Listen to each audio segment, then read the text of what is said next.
Jogos de terror. Eu já abordei diversos deles aqui no meu canal, uns muito bons e interessantes, já outros, nem tanto. Porém, o estilo que eu sempre gostei muito de consumir são jogos de terror feitos no RPG Maker, que pra quem não sabe, foi uma engine criada com o único propósito de fazer RPGs, mas que por algum motivo que só Deus sabe, ela acabou sendo mais conhecida pelos seus jogos de terror. Sim, terror. Tipo, por exemplo, The Witch's House, Ibi, Aoni, Medfather e o tema principal do vídeo de hoje, Misao. Criado pelo desenvolvedor de jogos indie que se intitula na internet de Sen, Misao foi originalmente lançado em maio de 2011 e posteriormente acabou ganhando um remaster em 2017 na Steam, que também teve um remaster em 2024. Pois é, um remaster do remaster. Sen também é o criador do jogo que é considerado um clássico do RPG Maker, Medfather, que há quase um ano atrás eu acabei fazendo um vídeo cobrindo toda a sua história. Na verdade, quase toda. Já que mesmo que eu tenha mostrado praticamente tudo que o jogo tinha pra oferecer, eu ainda acabei deixando algumas pontas soltas. E no finalzinho do vídeo eu meio que acabei citando uma continuação indireta de Medfather que dava um desfecho pra essas pontas. E bem, essa sequência entre aspas é justamente Misao. Mas o que um jogo que se passa, sei lá, no século XVIII no norte da Alemanha tem a ver com outro que se passa no século XXI em uma escola japonesa amaldiçoada? Bem, é isso que você vai descobrir no vídeo de hoje. Então, sem mais enrolação, vamos descobrir os mistérios estranhos que se escondem por trás da maldição de Misao.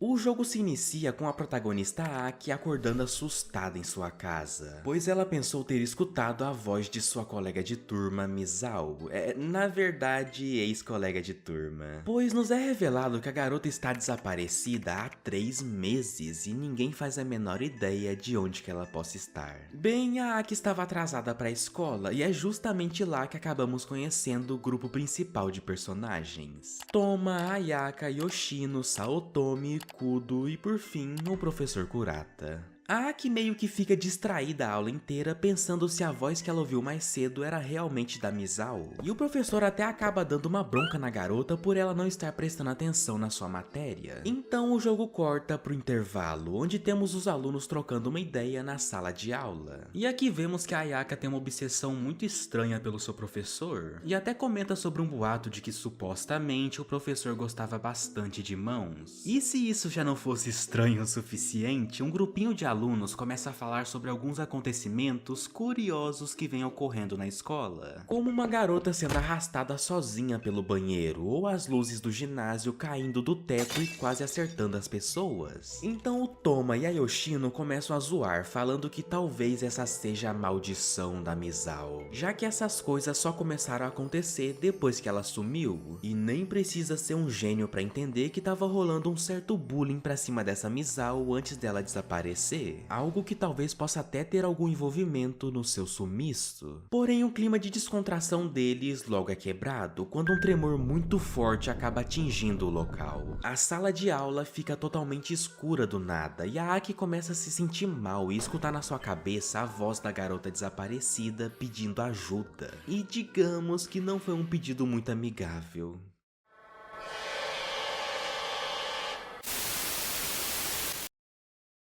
Acordamos em uma sala totalmente bagunçada e sem ninguém dentro, na verdade quase ninguém, já que a Yoshino tá tremendo no canto da sala e quando tentamos interagir com a garota, ela diz que isso aqui só pode ser a maldição da Misao e sai correndo de medo. E não muito longe da sala de aula encontramos uma garota de cabelo roxo que estava parada no corredor, e segundo a própria Aki, aquela era Misao. Mas quando chegamos perto, a sua cabeça cai do corpo e a escuridão que estava atrás dela começa a se aproximar.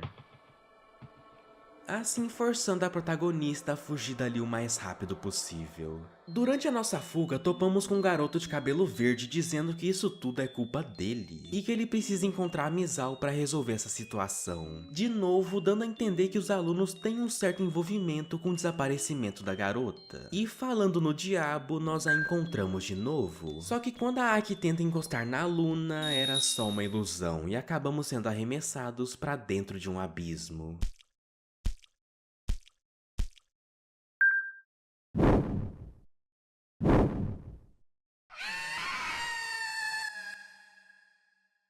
Mas pra sorte da Aki, ela acabou caindo em um lugar seguro. E é aqui que conhecemos Onigawara, um homem que diz ser o presidente do conselho estudantil, e a sua ajudante, a senhorita biblioteca, que segundo o careca o nome dela é esse porque ela mal sai de lá, então ele só chama ela assim mesmo. Eles nos explicam que depois do terremoto a escola inteira foi sugada pra outra dimensão, e que isso tudo só aconteceu graças à maldição de uma aluna, e a gente meio que já sabe quem que é ela, né? E ele completa falando que a única forma de sair daqui é desfazendo a maldição e salvando a alma dessa garota. E já ficou meio óbvio quem vai ter que fazer isso, né? E se você tá achando essa calvície reluzente familiar, é porque esse é o mesmo careca que apareceu em Mad Father. E se lá já não tinha ficado claro que ele não era humano, acho que o fato dele ainda estar vivo, mesmo depois de, sei lá, 2 séculos, já comprova isso, né? Mas isso é assunto pra mais tarde. E agora estamos livres pra explorar a escola da forma que quisermos. E a gameplay de Misao é mais ou menos o que já vimos várias vezes em diversos jogos de terror do RPG Maker. Anda de um lado pro outro até encontrar um enigma pra resolver e assim avançar na história. Então, pro vídeo não ficar gigante e chato, eu vou ter que focar só nas coisas mais importantes pra história e deixar as coisinhas mais irrelevantes de lado. O Calvão de Cria falou que qualquer dúvida que eu tivesse era só perguntar pra biblioteca,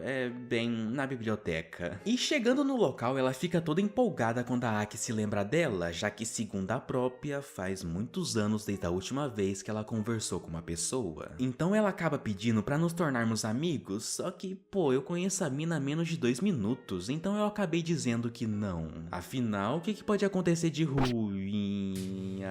Eu tinha esquecido que isso aqui é um jogo de RPG Maker. Enfim, eu voltei pro lugar e acabei escolhendo ser amigo da biblioteca, então por algum motivo a garota pede pra darmos um nome pra ela. Eu não sou um cara muito criativo. Depois disso, ela nos conta que para acabar com a maldição, precisamos encontrar 6 objetos especiais que estão escondidos pela escola e usar eles como oferenda no altar que acabou surgindo na parte de fora quando fomos puxados para essa dimensão esquisita. Bem, a única coisa de interessante para falar sobre esse lugar, além do lacinho estranhamente familiar que tem no quarto dessa garota, sim, o quarto dela fica aqui mesmo, é a trilha sonora que, cara, é simplesmente maravilhosa. Escuta um trechinho aí.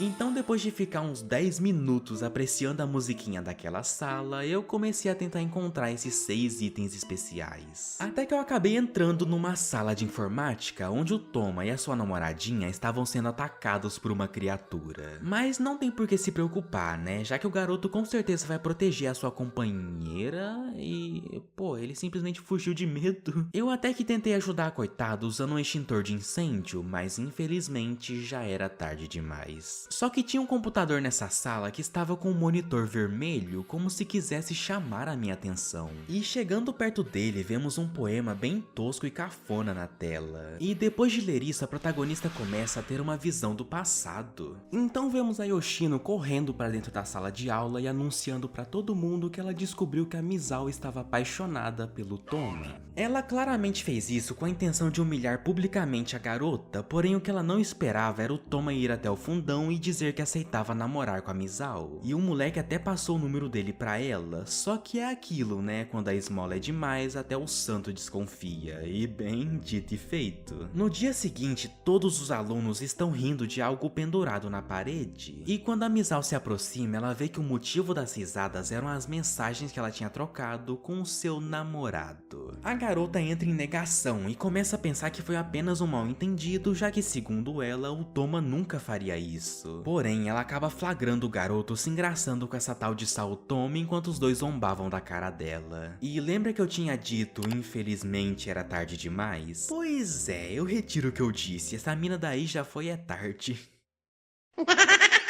Depois que o flashback termina, vemos uma esfera brilhante saindo do corpo da Saotome e acendendo uma espécie de monumento de pedra. Só que indo pra fora da escola, vemos que esse tal monumento era na verdade um túmulo. Então aquela esfera era provavelmente a alma da Saotome. Depois disso, eu acabei encontrando o professor Kurata preso dentro de um armário. Só que quando a Aki tenta conversar com ele, o cara desconversa e sai com pressa do lugar. Um comportamento um pouquinho esquisito, que acaba ficando mais estranho quando vemos que ele acabou esquecendo uma chave. Chave essa que serve para abrir um outro armário.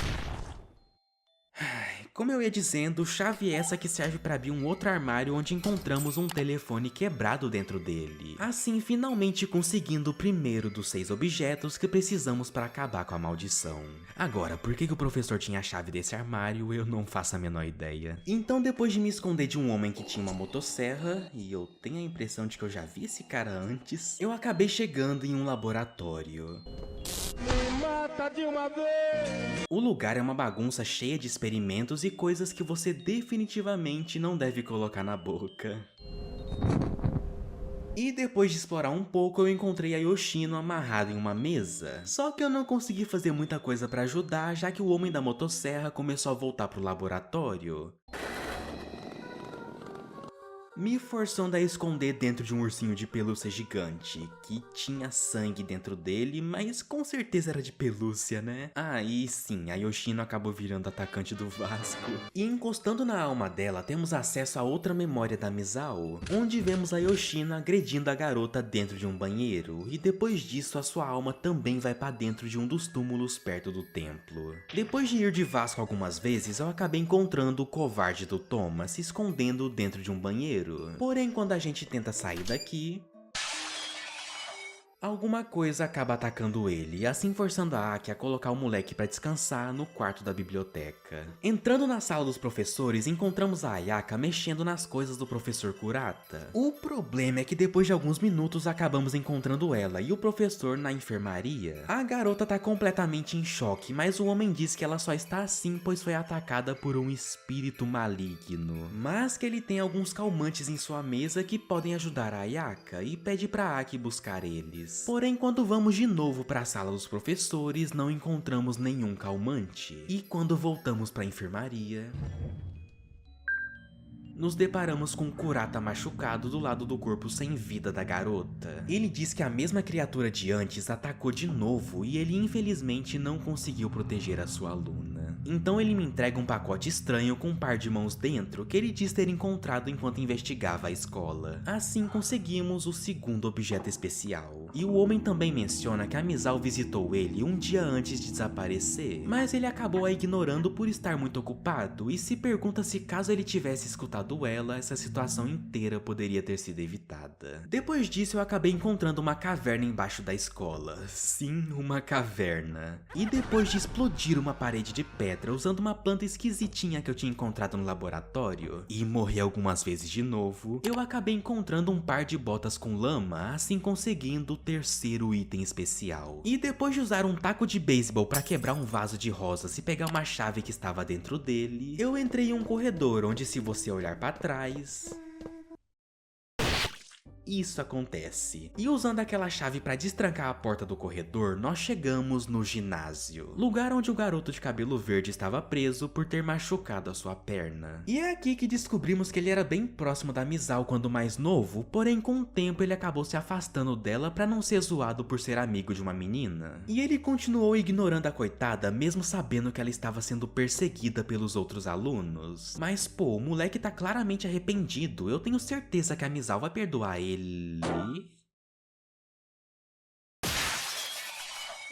Deixa pra lá. Depois de perder a sua vida, a alma do garoto fica vagando pela escola e seguindo essa esfera de luz, nós encontramos um prendedor de cabelo, assim conseguindo o quarto item especial. E o quinto objeto a gente consegue ao fazer uma oferenda de flores brancas em algumas salas específicas do prédio. Assim o espírito de 3 garotas nos dão um lacinho de cabelo. E não tenta subir no terraço antes de fazer a oferenda, porque não vai ser muito legal não. E por fim eu consegui o sexto objeto especial ao entrar em uma sala secreta no laboratório, que por algum motivo estava cheia de bonecas realistas e uma delas estava usando um uniforme feminino sujo de terra, o nosso sexto objeto. Dentro dessa sala também tinha uma porta que nos leva para um lugar onde tem um garoto ruivo dentro de um tubo de experimentos ou algo do tipo. Um pouco bizarro ter isso numa escola, mas sinceramente é a coisa mais normal que eu já vi até agora. Então indo até o templo e colocando todos os objetos como oferenda,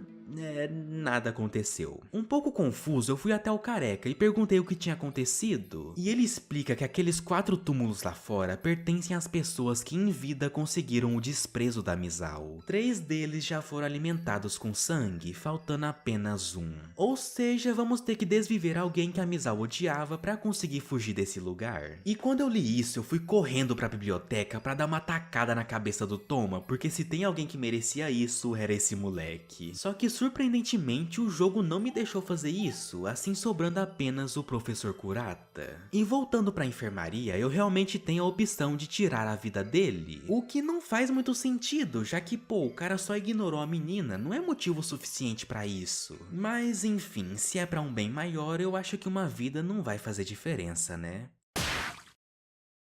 Depois de transformar o professor em camiseta de saudade, o último túmulo é alimentado. E então os objetos dentro do templo acabam levitando até a protagonista, assim nos mostrando uma última visão do passado. E nela vemos a Misao chorando no banheiro depois de mais um dia horrível nas mãos dos seus colegas. Mas então o professor Kurata aparece e ao se deparar com aquela cena ele acaba levando a garota para a sala dos professores. E assim ela começa a se abrir sobre tudo o que estava acontecendo e conta como teve o seu coração partido. E isso meio que entra em contradição com o que foi nos dito anteriormente, já que claramente a garota não está sendo ignorada. Mas bem, não demorou muito para descobrir o porquê que o cara mentiu para mim. Quando a Misao diz que ela é só uma garota burra e que mereceu aquilo, o Kurata começa a se aproximar dela e dizer que isso não era verdade, que ela era uma garota muito charmosa. Só que o que parecia apenas elogios inocentes rapidamente se torna algo bem nojento.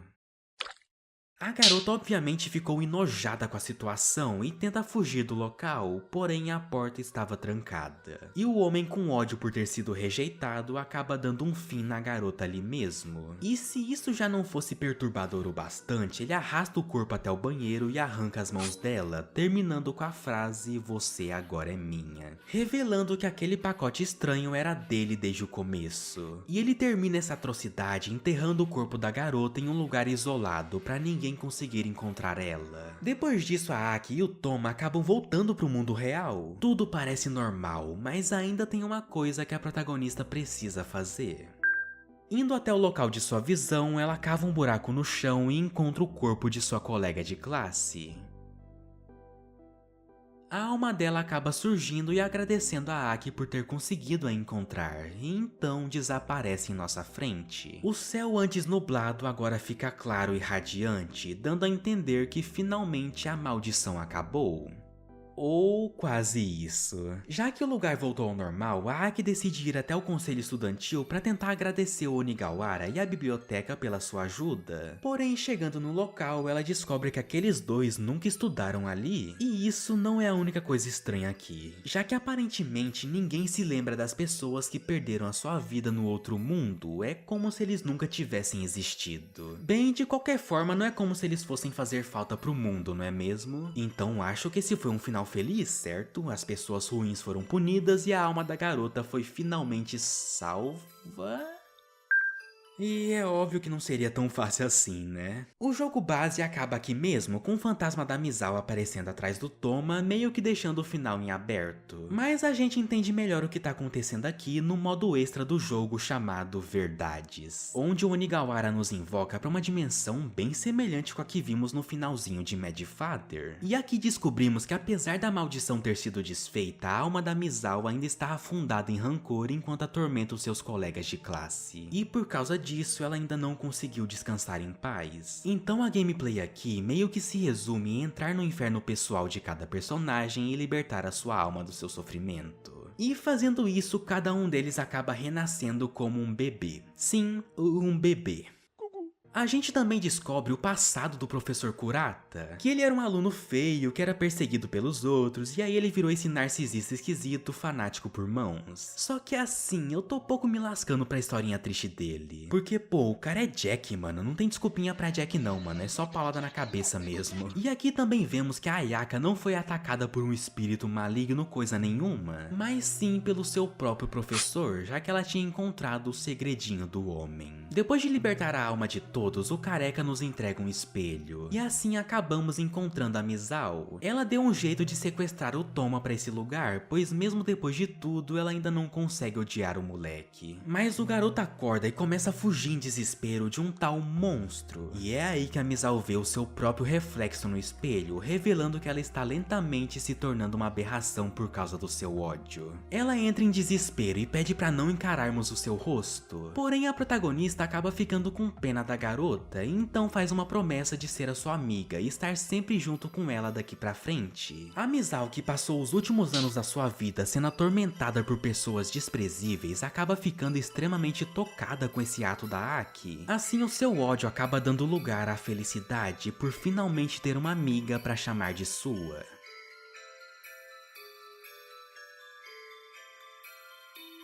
A Aki então acaba acordando na sala de aula no finalzinho da tarde, com uma última mensagem da Misao escrita com giz de cera no quadro. Muito obrigado.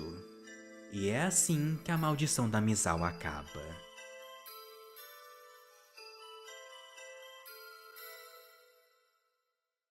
E ok, se você conhece Mad Father, você já deve ter percebido que apesar das duas histórias se passarem em épocas totalmente diferentes, os dois jogos têm uma conexão bem forte entre si, e é sobre essa conexão estranha que eu vou entrar em detalhes agora. Então se você nunca jogou ele, eu recomendo assistir o meu vídeo sobre Mad Father para vocês terem um contexto melhor das bizarrices que eu vou comentar aqui agora. Vamos começar com o mais óbvio, né? O presidente do conselho estudantil, Onigawara. Ele é o estranho de olhos vermelhos que aparece em Mad Father.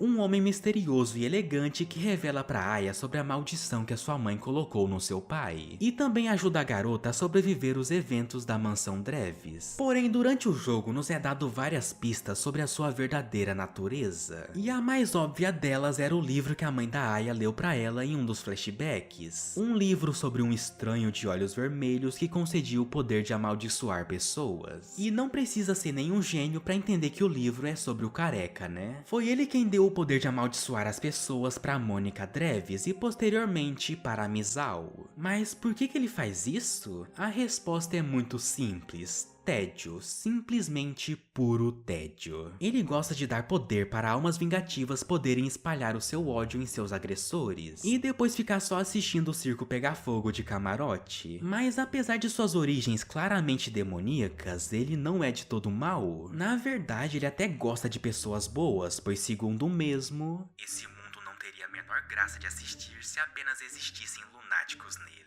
E é por isso que apesar de suas ações causarem caos e destruição, ainda conseguimos ver um pouquinho de bondade nelas, como por exemplo ser o responsável, mesmo que indiretamente, por finalmente dar um pouco de paz para a alma da Misao. E ainda por cima deixar a protagonista dar uma segunda chance para os seus colegas de turma, por mais que eles definitivamente não merecessem. Mas por conta do seu tédio, ele decidiu aumentar um pouquinho o nível das coisas, já que no finalzinho de Mad Father vemos ele usando a alma do pai da Aya para para dar continuação às pesquisas bizarras do homem. E é por isso que podemos ver o paizão do ano andando pelos corredores da escola. Ele meio que virou um espírito maligno. E o resultado de usar a mente perturbada de Alfred foi um clone perfeito de sua própria filha. Mas aonde que foi parar esse clone? Bem, a gente viu ela várias vezes durante o jogo, pois ela é a senhorita biblioteca. Sim, ela é o clone da Aya. Pois se tentamos dar o nome de Aya pra ela, a garota diz que apenas o papai pode chamá-la assim. Temos um livro na biblioteca que faz referência direta a diálogos de Mad Father. O quarto dela é cheio de bonecas e em cima de uma estante temos o lacinho clássico da Aya do lado do quadro de Mônica Dreves. E a senhorita biblioteca claramente tem as mesmas tendências homicidas que a sua contraparte original tinha, deixando bem claro que elas são a mesma pessoa, entre aspas. E outro fato curioso sobre ela é que na versão original do jogo tinha uma salinha secreta com algumas curiosidades que o desenvolvedor colocou ali, e uma delas é que esse clone da Aya tinha medo de humanos e só decidiu conversar com a Aki pois as duas tinham o mesmo cheiro, insinuando que nós não somos humanos. E aqui é outra coisa que eu queria comentar sobre os protagonistas. Antes de começar, o jogo te deixa escolher entre o Akito, o protagonista masculino e o padrão do jogo, ou a sua versão feminina, a Aki. Ah, mas se a versão masculina é a principal, por que você jogou com a feminina no vídeo?